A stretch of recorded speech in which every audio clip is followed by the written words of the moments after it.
Hey guys, and welcome back to my channel. My name is Megan if you're new here, and I am a mom to 6 kiddos. I homeschool and I am a homemaker. Today I am going to be answering some questions that you guys actually asked. I put it up on the community tab on YouTube and you guys delivered in the question realm.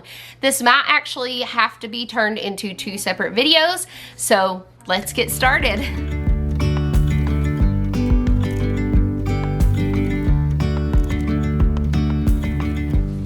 All right, guys, as I said, you guys delivered in the comment and question section of this post on the community tab. And I think for sure it is going to end up being 2 parts, so stay tuned for the second part. But I'm going to go ahead and start with Nicole's question. Okay, so I feel like we're diving in pretty deep from the get-go. The first one says, how do you stay encouraged when you're just not feeling it? This pertains to homemaking, self-care, homeschooling, just overall. God bless your family. Thank you, Nicole. Same to you. So how do I stay encouraged? So I think that this is kind of a twofold thing. Actually, maybe 3. One is very much mindset, heart focus, really, is making sure that when I have those moments, like, what is the root of it? Is the root of it some deep down like selfishness on my own part? Because that can actually be a problem when I start feeling discouraged. A lot of times it can be because I'm blindsided by feeling inconvenienced or something like that, and that has to do with my own heart. So that's one thing. I think mindset and heart set are huge.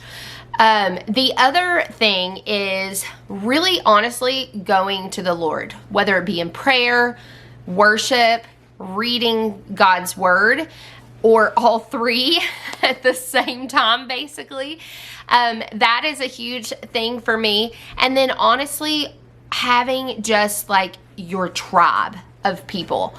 My husband is a great encourager, but also I have a group of ladies that are huge encouragers, and when there is just a really tough day and I need someone to reach out to, obviously I go to the Lord first, but it's also super helpful and always encouraging, or maybe I just need a truth bomb from my dear friends. But having just a group of friends as kind of accountability and encouragement partners who are also rooted and grounded in the Lord as well, I found that super helpful. And for sure, like, I have to have this kind of thing. So that's really a 3-part answer, but it's a combination of all 3 of those things. The reality is that God has provided those friendships, and then God has also provided that perspective and the Holy Spirit to help me to recognize when I do need to change my heart and my mindset. All right, so I hope that answered your question, Nicole. I hope that was helpful. So Jerry Lynn actually asked 3 different questions. So I'm going to start with the first one. It says, do you enjoy the planning/organizing aspect of homeschool and homemaking? Yes, very much so. I love planning, but I think I've mentioned it on here before. I actually sometimes have a really hard time. Who am I kidding? Sometimes? It's kind of all the time. I struggle with actually executing the plan. So I have ADD. I was diagnosed at a pretty young age. I was around 8, and I have really worked my whole life through like counseling and things like that to work on kind of these ADD, ADHD tendencies. And so that is kind of a root of why it's very hard for me to execute the organization. But at the same time, it's twofold. I thrive under the organization. So it's very much like a self-discipline thing that I have to do. Like, make myself sit down and plan, because our household and our homeschool runs so much smoother when I don't fly by the seat of my pants. Like if I sit down and I plan, which is a process that I really, really enjoy, then actually carrying out the plan, it just makes things run so much smoother. So just trying to keep that consistency can be a little difficult for me.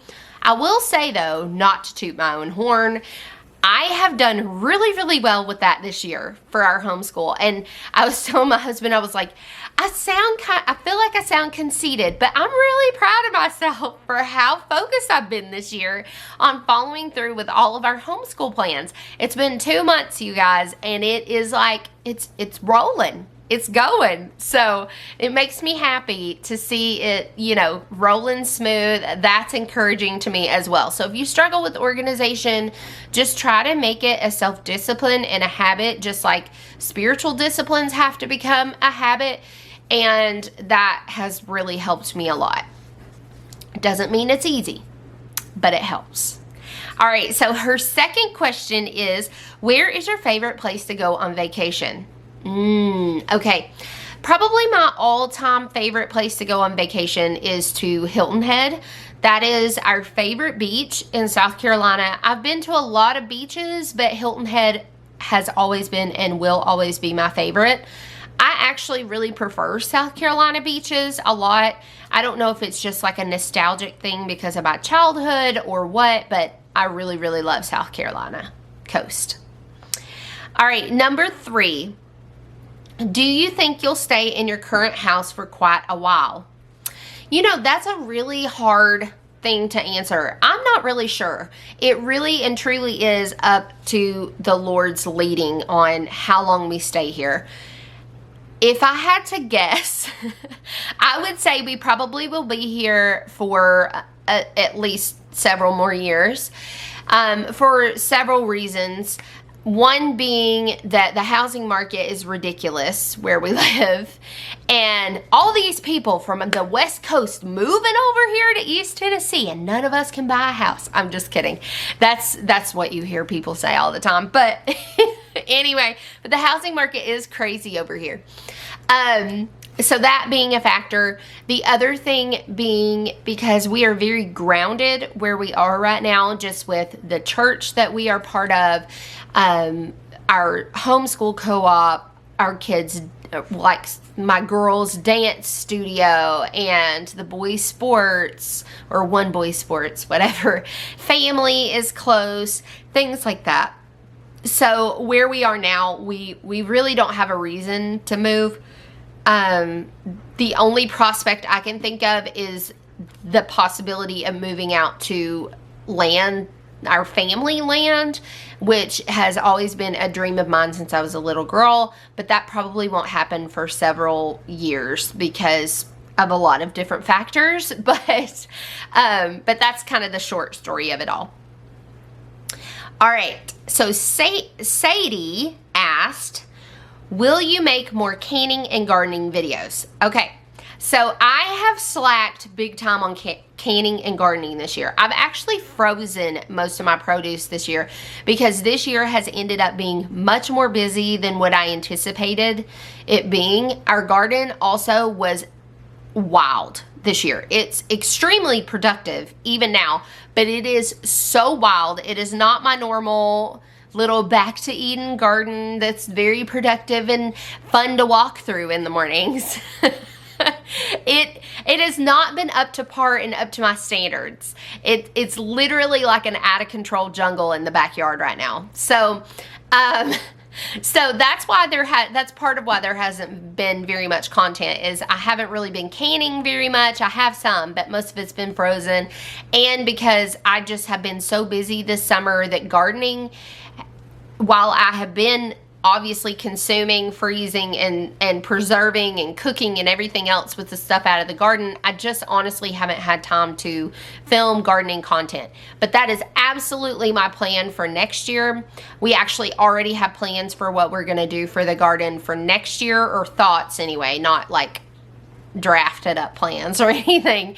But we're going to, I think, do some changes out there. And so I'll have to share that with you guys next spring. All right, The next thing is, what was it about the Good and the Beautiful language arts that made you decide to stop using it for your daughter? Just curious. Okay, so there was nothing about the Good and the Beautiful that I saw as like negative as far as the methods and things like that they use. My daughter, I wanted to go a little bit of a different direction. I wanted more so to encourage a lot more reading. And so because of that, I wanted to challenge her. And so I actually chose to use the Sunlight readers, a level above what she technically should even be on. It actually is working really, really well for her. I'm glad that I came to that decision. Along with that, I didn't want to just rely on her reading all of those books this year and then journaling about it. I wanted her to still kind of practice some of the reading skills. And so that's why I chose for her to do the Christian Light Education Reading Level 2 for her 2nd grade year. And that is just to keep those reading skills going, like just reiterating any phonics skills since she's not doing an actual phonics program this year and things like that. And then also just to tie in some grammar and then also make my life a little bit easier, I have her grouped with 2 of my other kids for group lessons for grammar using First Language Lessons for the Well-Trained Mind. So there was nothing inherently wrong with using the Good and the Beautiful Language Arts Level 2. It just was not going to work for us and our needs this year. I actually was chatting with my friend Wendy, and we were talking about just the early years of the Good and the Beautiful. The method that they use for teaching children to read, we absolutely love. And so I actually have used those early years with 2 of my kids so far, and my kindergartner will be joining that as soon as she finishes what she's doing now. I just really like it. The method is, I don't know, there's just something about it that in those early years I really like those lower elementary learning to read years. I really like their program. So that's the answer to the question. I have some questions from Blessing 3, and her first question says, what does your husband do for a living? So I'm not going to go into a lot of detail on what he does. He works on a computer and he works with accounts. That's all I'm going to say. I'm not going to talk about the company he works for or anything like that, but he works on accounts for people, and I'll just keep it vague. So but he does work at home, and we enjoy that very much. That was like a big positive that came out of the whole pandemic thing, was he never went back to the office. All right, so number 2, she asked, what kind of work did you do before YouTube? So before YouTube, I was just a homeschooling, homemaking mom. I started this 4 or 5 years ago. I can't really remember. And it was kind of just like more of like an outlet and a hobby. It actually was, it began because I had just a hobby blog that I used to do, and it was easier to pick up a camera and do it that way than for me to sit down and type and edit and all that kind of stuff. So that's how the YouTube venture began. But before I was a homeschooling, homemaking mom, I had 4 kids, all under the age of 5, and I took a year off from teaching public school. So I was a public school teacher. I actually taught elementary music. That's what my bachelor's is in. My master's is actually in elementary education and curriculum and instruction. So like I said, I was a public school elementary music teacher, and I did that for about 7 years. And then I came home to stay with my babies because I didn't want to pay for 4 kids under the age of 5 to be in childcare. It just seemed crazy to pay that much every month and work too. So I just ended up staying home. I homeschooled for preschool, my oldest that year, for my own sanity, to have structure since it was the first time staying home, especially with that many little ones. And I just fell in love with it. And so my husband and I decided, since the Lord got us through this year, financially, that we would just take the leap of faith to trust that he would continue to provide for us. All right, so question number 3. How are you doing with the grocery budget challenge with food prices going up? You know, that's a great question. My husband and I were just talking about that. We don't even know right now what our food budget is. I feel like right now, at least in our area, I feel like almost every single time that I go to the grocery store, I notice higher prices on different items each time. And eggs is one thing that's really baffling me. I'm a little bit disappointed in our chickens because they decided to molt early and quit laying. And I went out to feed them the other day and I was like, I am literally feeding you guys to do nothing. And eggs are so expensive right now. So pray that my chickens start laying again, please. But as far as the grocery budget challenge, I don't even know. I know that I am blowing my budget big time. I do know that. Okay, number 4. Does you and your husband have big families? All right, so let's see. My husband, no. He has 1 sibling.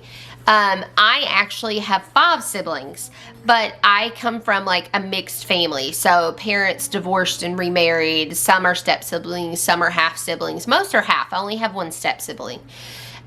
So yeah, so 5 siblings. So sort of, but the dynamic was not large family necessarily. Growing up all the time, there were 4 of us, who were together and lived together all the time. So there was kind of a dynamic of large family, but not quite like what we experience with our 6 kids here. All right. What is the hardest age? Oh, man. That's a good question. I don't know. I think hard is a word that is hard to use. To describe any age, honestly. They're all different and they all come with different challenges is what I would say. I will speak to this. We are in a season where our older children are moving into teen years. My oldest is 12 and a half. And what I am finding is that when our children are very small, they need us physically. As our children get older, they need us emotionally. And they need us very present in that sense, like a mentally and emotionally present. And that has been very eye-opening for me. It's also very humbling. And it also like just melts my heart. Knowing that this is a season where my children need me in a much different and more kind of in a way that has more depth, I guess, if that makes sense. And it's really, honestly, it's a joy. And as we're stepping into this season where our kids are getting older, while it can be very difficult at times, it's also very cool. I don't know how to describe it. It's just it's just really neat to experience. So yeah, I think they all just, every season comes with its challenges. Every age comes with its challenges. But I don't know that any of them necessarily I would label as being the hardest. So anyway, so I'm going to stop there and you guys will have to catch part 2 of this Q&A because there's a lot more questions and there's some really good ones. I hope you guys enjoyed this. If you want to ask more questions, drop them in the comments section below and I will see you guys on future videos. Thanks so much, guys, and have a blessed day.